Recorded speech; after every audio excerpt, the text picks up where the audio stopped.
guys. For those that don't know me, I'm Abigail. For those that do, hello, welcome back. So, this week, um, I've been requested to do slightly different than I usually do. So, really, it's just story time with some of the experiences I've had dealing with spirits. So, people are fascinated with spirits and them coming through. What most people don't realise is a lot of us have had seen spirits and not realised. Um, Now there's lots of ways, whether it's the smell or um, the temperature drop, whatever. So I'm doing this particular video. I know I'm a day late again. I know. Sorry. With the hope that when it's shared on Facebook, it will open up a debate with other people about their stories of when they've encountered spirits. Side note, based on what someone asked, no, my hair isn't extensions. It is my own. I kind of grew it, you know. It would look a lot better probably if it was extensions, but it's not. It's mine. Okay, so to the stories. When my children were very young, we had a spirit that used to visit regularly. A very young girl, under the age of probably about 5. Um, the reason that it was obvious she was a spirit is you couldn't see feet. So at that time we had a bench out the front. So when the children would be coming home from school, she would usually appear about 30 minutes beforehand, and she would wait on the bench. And then when the kids came home, she would run out the back and play with the kids, and then she would just disappear. About 30 years ago, this was going on. About 20 years ago, I met a woman, and it was actually her twin, this little girl, but she'd been visiting for years and years. And when people came to my house, they would acknowledge her, they'd say hi to her. If I was giving the kids sandwiches, and they're like, "Hey, why are you not giving her one?" And I'm like, she's a ghostie. And they would freak out because they'd acknowledged her, they'd talked to her, they hadn't realised they were talking to a spirit. This happens far more than people realise, and it's kind of such a nice way that spirits, it isn't all ghoulies and things that go bump in the night. They're often just people like us. So the second story I wanted to tell you, I personally found hilarious. The young man involved in this story did not find it in the slightest bit funny. So I had an elderly gentleman spirit but he lived with us for about 2-3 years. He'd just wander in and out. But his thing was he would always put all the pictures on a slight angle. And we were so used to it. Every morning we'd get up and we'd straighten it. This young man had come to stay with us, and he'd come up to me one night and he said, "Abigail, I'm really struggling with the fact that every morning you get up, the pictures are squint, and I know that a spirit's done it, and can you ask him not to, because he's actually scaring me?" So I said, okay. So I had a word with the spirit. Now this spirit had really wicked sense of humour. The next morning we got up, every single picture in my house was on the floor. It had been taken off the wall and it was laid neatly on the floor. This poor young man, remember, he was a teenage boy at the time, just lost it. He grabbed his pillow and his blankets and he set up residence in my garage because he wouldn't sleep in my house because of this man. They have a sense of humour too, you know. Why? I don't know how I'd cope with spirits that were boring, because I do enjoy that sense of humour. I do enjoy that banter that I have with them. So the third story I'd like to tell you is one of those on a lot of those on my Facebook page will actually already know about, and it was about this. We'd had a session, we'd had a class, and we were working with guides, and one of the women, her guide was a young lady, young blonde-haired lady. She's probably between about 7 and 9. Beautiful, beautiful, beautiful little spirit.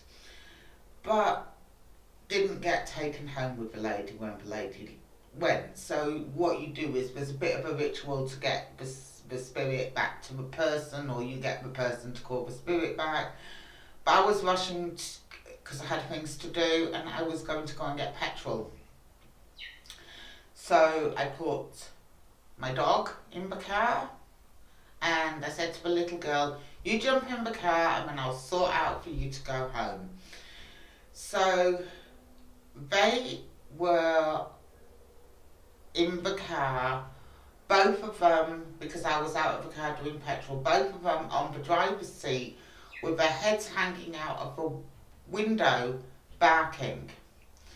Now, a taxi driver walked past my car. He acknowledged not only the dog, but the child. Okay? And said hello to both of them. Are you having fun? And they both continued to bark, and he just laughed and he walked on. And then someone else went past, said hello to both the dog and the little girl. I got the petrol, came home, sorted it out for her to go home.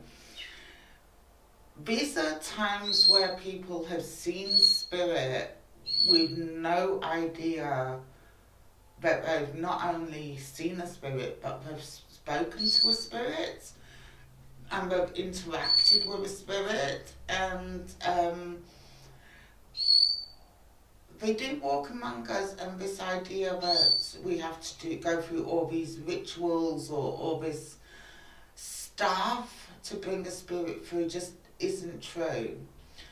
So for those that are in my Facebook group, Perth WA Psychic Tarot, what I'd like you to do is share your story about meeting spirits, seeing spirits. Yes, some of them will be scary because we often scare ourselves just with a whole thought. I always say if someone put scary music to the soundtrack of my life and how I live my life, I would be terrified. I wouldn't be doing it, but it's just normal.